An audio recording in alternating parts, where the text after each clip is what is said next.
5,000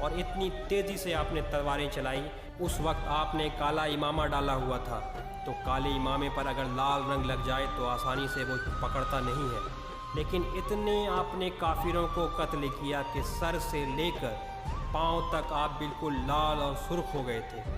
جب جنگ ختم ہوئی، شام ہوئی، تو کافر بھاگ گئے اور انہیں شکست ہو گئی، تو مسلمانوں کے 5 مسلمان شہید ہو گئے۔ حضرت خالد بن ولید نے اس پر بھی افسوس کیا۔ اللہ تبارک و تعالیٰ نے صحابہ کرام کو وہ روحانیت دی کہ وہ بڑے سے بڑے لشکر کے سامنے بھی ڈرتے نہیں تھے۔ اللہ تعالیٰ نور قرآن کے صدقے میں تمام مسلمانوں کو وہی غلبہ اور وہی عروج نصیب فرمائے۔ اگر ہمارا ویڈیو پسند آیا تو لائک اور شیئر ضرور کریں، اور ایسے ہی ویڈیوز کے لیے ہمارے چینل کو سبسکرائب کریں اور بیل آئیکن پر کلک کر لیں، جس سے ہر ویڈیوز کا نوٹیفیکیشن آپ کو سب سے پہلے ملے۔ اور نیکسٹ ویڈیوز ہمارا کس ٹاپک پر ہو، آپ ہمیں کمنٹ سیکشن میں ضرور بتائیں۔ جزاک اللہ۔